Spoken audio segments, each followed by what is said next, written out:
सभी को जन्माष्टमी की हार्दिक शुभकामनाएं। सभी के मन में बहुत बड़ी कंफ्यूजन है कि इस बार जन्माष्टमी 6 सितंबर बुधवार को है या 7 सितंबर गुरुवार को है। तो सबसे पहले तो आप जान लीजिए कि जन्माष्टमी इस बार 7 सितंबर गुरुवार को पड़ रही है। अब हमें जन्माष्टमी पर अपने कृष्णा जी को, हमारे लड्डू गोपाल जी को क्या भोग लगाना चाहिए, क्या चीज़ें अर्पित करनी चाहिए जिससे कि हमारे कृष्णा जी, हमारे लड्डू गोपाल हमेशा हमारे ऊपर प्रसन्न रहें और अपनी कृपा बरसाते रहें। देखिए, अगर आप चांदी की गाय बछड़े सहित ले सकते हैं तो वो ले लीजिए। अगर वो नहीं ले सकते तो आप लकड़ी की, सिरेमिक की कोई भी आप गाय बछड़े सहित अपने घर में ज़रूर रखें, क्योंकि गाय रखने का ये महत्व है कि ये कामधेनु गाय की तरह आपकी इच्छा पूर्ति के लिए कार्य करती है।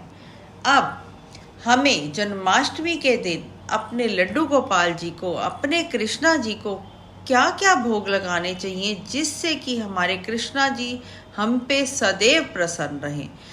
सबसे पहले तो आपको भोग में माखन और मिश्री का भोग ज़रूर लगाना चाहिए। अब जो हमने कृष्णा जी को माखन मिश्री का भोग लगाना है, हो सके तो आप जो माखन है वो घर खुद बनाएंगे। 1-2 दिन की पहले की मलाई ले लीजिए और घर पे ही सुबह उठकर 7 सितंबर को गुरुवार को माखन मिश्री का भोग लगाएं। अब आपने दूसरी चीज़ क्या करनी है, आपने सूखा धनिया, उसका आपने चूरमा बनाना है, चीनी डाल के और मेवे डाल के, वो आपने कृष्णा जी को अर्पित करना है। साथ ही आपने मेवे का भोग लगाना है, उसके साथ पंचामृत का भोग लगाना है। पंचामृत में आपको दूध, दही, घी, शहद और गंगा जल का प्रयोग करना है।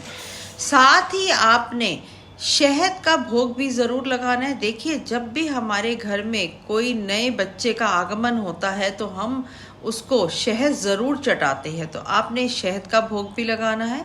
साथ ही अपने कृष्णा जी को खीरे का भोग भी लगाना है। और कृष्णा जी को तुलसी माँ भी बहुत प्रिय है, तो आपने एक लोटे में, वो चांदी का हो, स्टील का हो, कोई भी छोटा सा लोटा पात्र होगा, उसमें आपने जल और गंगा जल और तुलसी और मिश्री थोड़ी सी मिक्स करके वो भी आपने अपने घर के मंदिर में कृष्णा जी को अर्पित करनी है।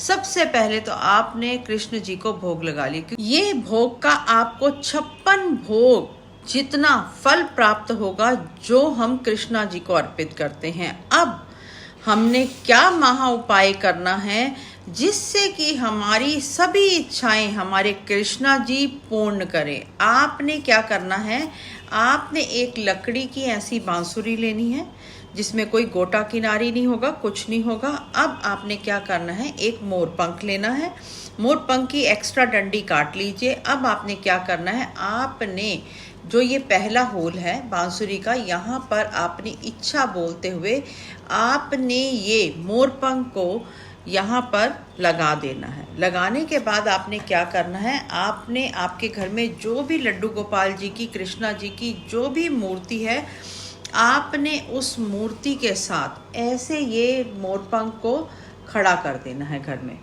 और आप देखेंगे, जब आप पूर्ण विश्वास से डेली इसकी धूप अगरबत्ती करेंगे और प्रार्थना करेंगे और आपको पूर्ण विश्वास होगा कि मेरी जो मैंने इच्छा मांगी है वो कृष्णा जी मेरी इच्छा पूर्ण करेंगे, तो कोई दुनिया की ताकत, मुझे तो इतना यकीन है कि कोई दुनिया की ताकत ऐसी नहीं है कि वो आपकी इच्छा पूर्ण होने में रुकावट डाले। जिन भी स्त्रियों की औलाद नहीं हो रही, यानी कि बच्चा होने में दिक्कत आ रही है, तो वो ज़रूर ये उपाय करेंगी। अब आप क्या करेंगे, सब देखिए, ये दक्षिणावर्ती शंख है, इसकी आप फ़ोटो खींच के ऐसा सेम दक्षिणावर्ती शंख ले आएंगे। काफ़ी लोगों के घर तो ये शंख होगा भी, पर कई लोग इतनी गलती करते हैं कि ये शंख को खाली छोड़ देते हैं। देखिए, शंख को कभी भी खाली नहीं छोड़ना और शंख को कभी भी बजाने के लिए घर में नहीं रखना।